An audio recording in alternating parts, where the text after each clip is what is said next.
Mira, ¿qué estás presentando en la Filbo 2026? Hola, qué gusto saludarlos a todos. Acá desde la Filbo 38, Feria Internacional del Libro en Bogotá, estoy presentando La Bruja de las Frambuesas. Es una obra que les va a encantar a los lectores. Es un thriller psicológico, una novela de suspenso psicológico que se les va a encantar. ¿De qué se trata esta novela? Suspenso, si me permites, voy a leer. En la fastuosa ciudad de Borgoña, la muerte no irrumpe con violencia. Llega disfrazada de una exquisitez bañada en chocolate.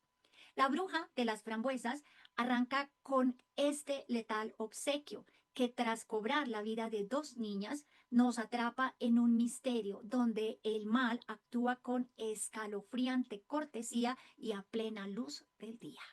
¿De dónde surge la idea de escribir acerca de esta obra? Surge el año pasado a raíz de una serie de noticias que se estaban convirtiendo en noticias virales respecto a una empresaria que era la presunta asesina de unas niñas de un colegio de estrato alto de nuestra ciudad, de Bogotá, la ciudad donde yo vivo. Yo recuerdo que una amiga me dice, oye, ¿escuchaste que esta mujer, una mujer muy respetada, que inclusive salió en Shark Tank, parece ser la asesina de unas niñas? Y yo digo, no, yo no sé nada, no estoy enterada al respecto. Entonces comienzo a investigar y me encuentro con una historia apasionante, supremamente dolorosa. Como madre de familia me genera muchísimo dolor y, y digo, bueno, ¿de qué se trata esto?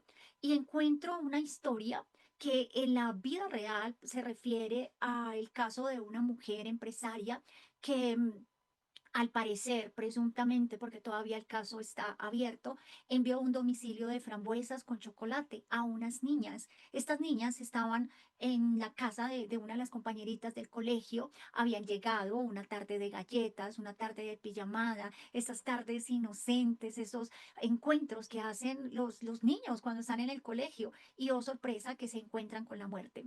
Y yo lo primero que digo es, Dios mío, esto ocurre como en los cuentos de las brujas malas. Y me sorprende demasiado porque digo, es como los cuentos de las brujas malas, pero muy traído al siglo XXI, de una manera sofisticada, cuando la bruja entrega a través de un domicilio el veneno letal, en este caso el talio, y las niñas terminan muriendo, otra niña con secuelas terribles, otro joven afectado. A mí esto me impacta. Y yo recuerdo que ese día yo dije, esto merece contarse para que los padres de familia sepamos cuáles son nuestras responsabilidades, qué es lo que ponemos en juego cuando dejamos que nuestros hijos se queden en otra casa, sobre todo cuando tienen niños pequeños, adolescentes. Y, y yo digo que haría espectacular en una novela. Yo me acuerdo que yo le dije a mi amiga que haría espectacular en una novela y ella se fue y yo me quedé hablando con Dios, pienso. Y yo literal escucho una voz que me dice, ah, está muy interesante para hacer una novela. ¿Y quién la va a hacer? Más bien, tome acción, comience a escribirla. Y en ese momento, pues nace La Bruja de las Frambuesas. Ahí la comienzo a escribir y así nace. ¿Cómo nace el título? El título de La Bruja de las Frambuesas, también desde el comienzo, yo me acuerdo, remitiéndome a la pregunta anterior, que yo escucho la voz de Dios, de los ángeles. Yo no sé si la gente que me está viendo sea creyente, pero yo sí, yo creo mucho en esa conexión con Dios. Y a mí me llegó la orden divina. Mi domicilio me llegó con todo y nombre. Siempre fue La Bruja de las Frambuesas, a diferencia de otras obras que de pronto yo tengo varios títulos o el editor me sugiere un título o exploramos alternativas. La Bruja de las Frambuesas nació con su nombre y de dónde es como de esos cuentos de Disney, ¿no? De las brujas malas de Disney que hay tantas y con tantas características que yo dije, pues, La Bruja de las Frambuesas. ¿Es ficción o realidad? Es ficción inspirada en hechos reales. Y a mí esto me parece fundamental, porque yo, siendo periodista y escritora, no quise quedarme en el relato periodístico o en la investigación periodística. Mi pensamiento es que la investigación periodística puede tender a perder vigencia. mientras que una novela, un escrito elegante, ficcionado, va a perdurar toda la vida. La Bruja de las Frambuesas, las personas lo pueden leer hoy y lo pueden leer dentro de 10, 15, 20, 50 años y va a seguir siendo una historia que conecte con los lectores. Así que mi género es la ficción, una ficción novelada inspirada en hechos reales. Así que me gustaría también aquí leerte otro pedacito también como para contarte a ti y a todas las personas que nos están viendo acerca de los personajes, quienes están en el centro de esta trama. En el centro de este hipnótico thriller, el empresario Samuel Di Negri intenta descifrar una red de secretos que siempre prefirió ignorar. A su alrededor orbitan rencores silenciados, rivalidades ocultas y el espectro de un amor devorador. Todo bajo la batuta de una mente maestra que ha elegido un arma perfecta e indetectable para hacer el mal, el talio. Heredera del suspenso psicológico más elegante, esta novela trasciende la clásica cacería del asesino para adentrarse en la oscura psique criminal. Es una lectura seductora y perturbadora que nos confronta con una reflexión implacable. A menudo, el veneno más destructivo no está en lo que nos mata, sino en esa verdad que decidimos no mirar. La Bruja de las Frambuesas es una novela que ha sido ampliamente difundido en diferentes medios de comunicación y algunas de las opiniones que hemos recibido es que se aleja de la narrativa convencional de la violencia. Cuéntanos un poco más acerca de esto. La Bruja de las Frambuesas no es una novela que se enmarque dentro de la investigación judicial, aunque por supuesto tiene muchísima investigación periodística. Sin embargo, como escritora, yo me salgo de eso que sería lo tradicional para irme más profundamente a otros temas, temas que tienen que ver con la creación de los personajes, la creación de los escenarios, la creación de las ciudades donde ocurre todo esto. Es todo un espacio de creatividad para ponerle suspenso a un hecho que, reitero, es muy doloroso porque se trata de la vida humana y sobre todo de la vida de menores inocentes. Así que lo que se desarrolla dentro de La Bruja de las Frambuesas es ese suspenso al estilo Agatha Christie, al estilo de los grandes escritores de thriller, porque la obra es una obra de true crime, es decir, una obra de ficción inspirada en hechos de crímenes reales. ¿Cuánto tiempo te tomó escribir esta obra?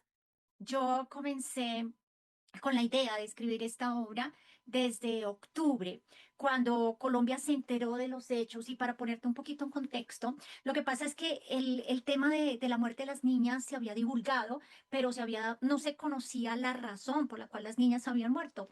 Y había como un tema generalizado de parte de padres de familia que decían, bueno, ¿qué estaban haciendo las niñas? ¿Cómo estas niñas se mueren? Y había como una pregunta generalizada.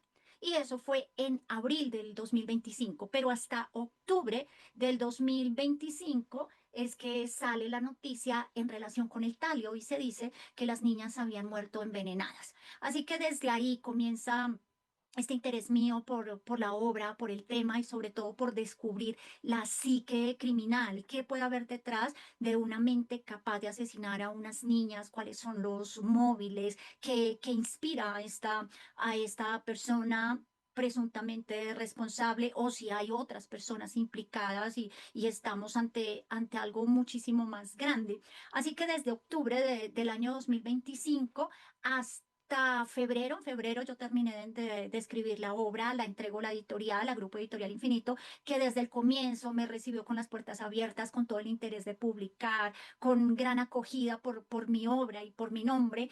Y en febrero la entregué, me acuerdo inclusive que en ese momento yo hablé con algunos colegas de la prensa judicial y les conté que estaba en este proceso de escribir la obra, recurrí a algunos como fuente y, y entregué mi obra, pero oh sorpresa que en Semana Santa, abril del año 2026, sale la fiscal general de la Nación de Colombia, para las personas que son de otros países. Estos hechos ocurrieron en Colombia, ya en mi obra, pues ocurren en otros lugares, y dice que estamos ante una asesina en serie y que nos enfrentamos pues a un caso que la fiscalía está investigando, pero que tiene pruebas fehacientes o pruebas contundentes de que podemos estar frente a una asesina serial. Esto cambia por completo el enfoque de mi obra y me obliga a hacer un ajuste en último momento, con todo lo que eso implica, porque imagínate una obra que ya ha sido entregada, ya ha sido corregida, ya la han revisado el editor, el coeditor, el corrector, ya tiene la portada, ya está diagramada. O sea, esto no surgió como de una improvisación de un momento a otro que, voy a hacer un libro, no. Em, entonces, claro, yo primero pienso, ¿será que le adiciono un capítulo adicional, un capítulo con esto? Pero luego el coeditor me dice, no, porque los personajes y todo lo nuevo debe estar desde el inicio en la trama. Y es así como en Semana Santa, literal 20 horas diarias ajustando la obra, haciéndole todos los cambios para que fuera súper actualizada, para que continuara con mi género de novela y para que dejara esas preguntas donde no soy yo como escritora ni como periodista quien está sentenciando o dando la última palabra, sino dejando que sean los lectores quienes tomen sus propias conclusiones. Mira, y veo que ya tocas un tema súper importante y es el acompañamiento de la editorial y me gustaría saber cuál es ese aporte que la editorial te da a tu obra.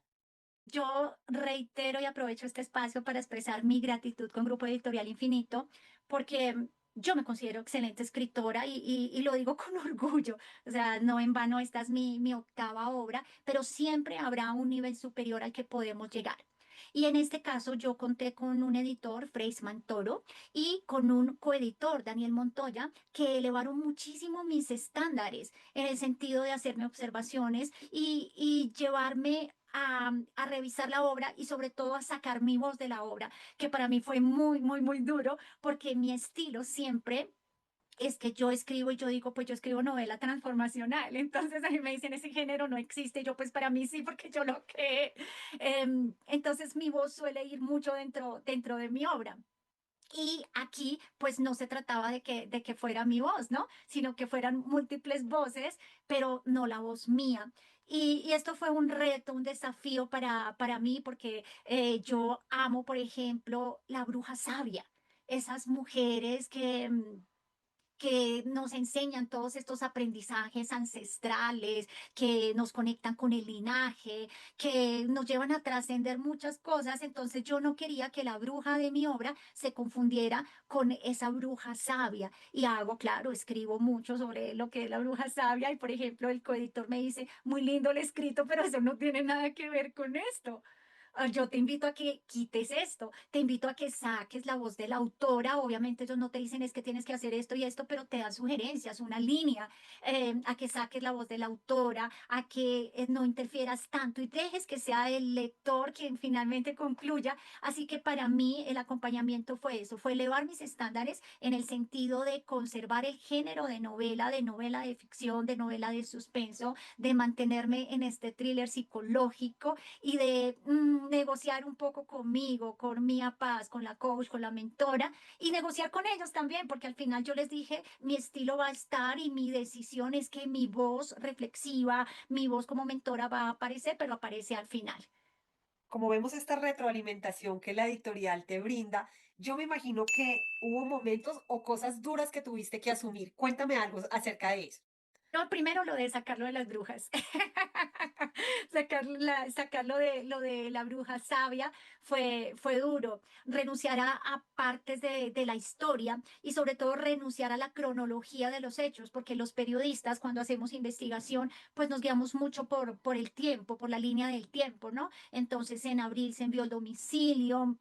A los tantos días murió una niña, a los 6 días murió la otra niña, comió tantas frambuesas una, tantas la otra, tantas el otro, o sea, y más pues en mi caso que yo he sido periodista de investigación y de investigación económica, donde para nosotros las cifras lo son todo. Entonces yo tenía mucha cifra, mucho dato, muchísima fecha, detalles, expedientes judiciales, muchas cosas que finalmente no iban dentro de la novela. Entonces, ese fue el aprendizaje más grande, renunciar a todo aquello que son datos periodísticos interesantes, pero que a la hora, la verdad, al lector de novela, al lector de thriller psicológico, no le interesa tanto eso, le interesa qué pasa, le interesa la trama, le interesa la vida de las niñas, le interesa la emoción. La novela es un género que tiene muchísima, muchísima emoción y particularmente cuando yo escribo mis obras, tengo esa capacidad de conectar emocionalmente a mis lectores, de decir, mira, he llorado,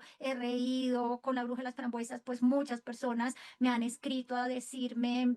He llorado muchísimo con algunos episodios, con algunos apartes y también me he conectado en momentos donde, por ejemplo, tú hablas de las pulseras rojas, de los rituales de amistad de las niñas, de la fiesta de los 15 años de la otra niña. Bueno, una serie de situaciones que nos conectan mucho emocionalmente y que no me voy a adentrar en ellas porque no vamos a espolear aquí toda la obra y más bien invitar a los lectores a que la lean. Ha sido hace muy poco que se lanzó y hasta ahora la retroalimentación y lo que ha pasado con el lector es lo que a mí me tiene más feliz. Ya hemos entrado en un contexto de la obra y me gustaría que me hablaras un poco acerca de los personajes de ella. Unos personajes centrales, un personaje protagonista que se llama Samuel Di Negri y una antagonista que se llama Vera Soria, la bruja de las frambuesas. Ellos tienen una relación muy pasional, así que en la novela van a encontrar también mucha pasión, una pasión devoradora. Y resulta que no se alcanzan a imaginar el alcance de eso, ¿no? Siendo él un hombre casado, un hombre que tiene su familia, se adentra en una relación que él cree que puede manejar. Pero resulta que después la relación termina manejándolo a él. Y bueno, no les voy a contar todo, pero el cuestionamiento fundamental acerca de los personajes, que son muchos, pues porque son ellos, son las niñas, son la fiscal, son el mentalista, otros personajes que aparecieron por ahí en la obra. Bueno, son muchísimos, muchísimos, muchísimos personajes, pero la trama gira en torno a eso, ¿no? Ese amor devorador, ese deseo, esa pasión, el control, los celos, la creencia por parte de la bruja de las frambuesas de que el señor ramificaba sus relaciones en muchos lugares donde departía extramaritalmente y era algo que ella no estaba dispuesta a dejar pasar y una serie de situaciones que hacen parte de la ficción de la bruja de las frambuesas. Estos son los personajes de carne y hueso, pero antes de que terminemos, cuéntame sobre esos personajes que no son de carne y hueso, como son el tallo y la muerte. Bueno, me parece genial esa pregunta porque a veces nos quedamos solamente sí, en los personajes que conocemos, en los de carne y hueso. Acá definitivamente el Talio es un personaje central y es el personaje que genera toda la inquietud y también algo que a mí me llama la atención y que me motiva mucho a investigar y a escribir esta obra, porque pues yo me acuerdo haber escuchado el Talio en el colegio, todos que teníamos que aprendérnoslo en la tabla periódica, pero hasta ahí supe yo del Talio y cuando aparece que no, que las niñas son envenenadas con talio, ¿qué es el talio? Un veneno inoloro, insaboro, un veneno que actúa lentamente. Se llama el veneno de los venenos o el veneno de las amantes. Y comienzo a investigar yo sobre este veneno en la literatura, en la política, en crímenes de Estado, inclusive, y me encuentro con todo un universo de posibilidades y con una serie de historias impresionantes. El Tario definitivamente es un personaje protagonista central y un personaje que genera muchísima intriga y muchísimo suspenso. Y el otro personaje que tú muy asertivamente mencionas es la muerte, porque tenemos muchas creencias respecto a la muerte. Fundamentalmente creemos que nos vamos a morir o porque estemos muy mayores o por una enfermedad. Pero ¿quién se va a imaginar que una niña que tú como mamá le das permiso para que vaya a una pijamada donde su amiguita del colegio se va a encontrar cara a cara con la muerte?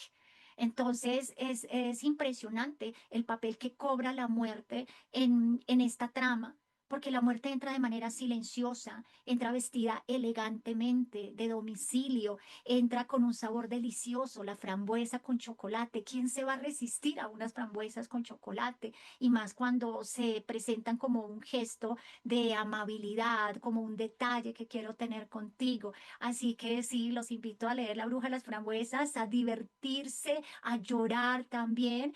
Cuando digo a divertirse es como en el proceso investigativo de seguir la trama, pero sobre todo también a conmoverse, a conectar con las emociones y a reflexionar profundamente, porque mi obra es una obra reflexiva, una obra que lleva al lector a cuestionarse. Así que a ti y a todos invitados a que se cuestionen con La Bruja de las Frambuesas, que hagan una lectura súper interesante, pero también una novela consciente. Y esto es algo que quiero destacar, que Grupo Editorial Infinito es una editorial consciente, de libros conscientes, de bienestar, desarrollo y todo lo que eleve la conciencia del ser humano, y que precisamente a raíz de La Bruja de las Frambuesas y el éxito que ha tenido acá en la Filbo, me dieron un galardón del cual me siento súper orgullosa como escritora consciente, producto de la manera en que narro esto y sobre todo en la que llevo al lector a que haga esa conexión consciente con hechos que son tan lamentables y tan dolorosos para todos.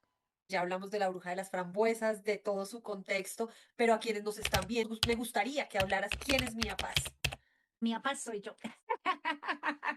¿Y quién soy yo? Ustedes no saben quién soy yo. Yo soy una mujer disruptiva, apoteósica, magnética y amorosa. Y así me defino como una dama en todo el sentido de la palabra. Periodista con muchísimos años de trayectoria en los medios de comunicación, tanto en prensa como en radio, en televisión, en Colombia y por fuera de mi país. Escritora, como mencioné anteriormente, esta es mi octava obra. He escrito anteriormente novelas, he escrito El diario de sapos y brujas, príncipes y princesas, que en su momento con Grupo Editorial Planeta fue galardonado, reseñado como el libro más vendido en el género de no ficción y del manejo del duelo de pareja. Em, He escrito sobre temas de emprendimiento y siempre mi escritura es una escritura consciente, una escritura reflexiva, una escritura que mi promesa de venta, cuando yo estoy comenzando a escribir, mi promesa de venta para mi lector es que cuando él termine de leer cualquier obra mía, no va a seguir siendo la misma persona. Yo me enfoco en una transformación, en una expansión del ser humano, producto de mi lectura, independientemente del género, que sea ficción o que sea no ficción. Y precisamente eso me hizo merecedora a un galardón también en Estados Unidos con uno de mis libros que es Viaje a Marte, el planeta del amor propio, por la contribución que llevé también allí a toda la comunidad latina a través de mi obra. ¿Qué quieres que pase con los lectores producto de leer La bruja de las frambuesas? Bueno, yo primero te voy a pedir algo porque me gustaría hablar del prólogo también. Yo tengo el prólogo de Freisman Toro, que es escritor, un extraordinario escritor de novela, pero adicionalmente quien durante toda su vida ha sido periodista judicial y estuvo trabajando en los medios y precisamente aquí en la feria también está en el lanzamiento de una obra consciente. Entonces me gustaría destacar que tengo el prólogo de Freisman y dejárselo aquí a los lectores para que ellos lo puedan disfrutar. Yo creo que un prólogo habla mucho acerca de la obra. ¿Qué me gustaría a mí que pase con los lectores? Que se cuestionen. Yo los invito a cuestionarse acerca de las decisiones que tomamos. Para mí, escribir La Bruja de las Frambuesas fue también cuestionarme y ser consciente de mis errores. Yo soy una mujer que he cometido muchos errores, que me he equivocado mucho, que me he equivocado en relaciones. Y esto es lo que yo quiero que pase, que las personas se pregunten, oiga, ¿estoy andando con un tóxico, con una tóxica, o soy yo el tóxico, la tóxica, me estoy equivocando en esta relación y cuál es el precio que se paga? Porque cuando nosotros nos equivocamos, cuando tomamos decisiones creyendo que controlamos todo y resulta que no controlamos nada, siempre hay precios a pagar, siempre, siempre, y reitero, lo digo por experiencia propia. Y a veces esos precios los pagan las personas que más amamos. En el caso de La Bruja de las Frambuesas, paga el precio toda una familia, otras familias, familias inocentes que hoy no están con sus niñas para abrazarlas, familias que tenían sueños. Imagínate el sueño de una familia, de ver crecer a sus niñas, de todo lo que van a crear y que de repente todos esos sueños y todo ese constructo que se tiene alrededor de una familia se cae por una decisión. Así que es una invitación a ser conscientes al momento de elegir qué hacemos, al momento de elegir con quién nos relacionamos, al momento de cortar relaciones y sobre todo mi obra fundamentalmente a los padres y madres de familia, que seamos conscientes, asumir conciencia, como dice Freisman Toro, asumir conciencia de que esos actos que nosotros, esas decisiones que nosotros tomamos, queramos o no, van a impactar a quienes más amamos, que son a nuestros hijos.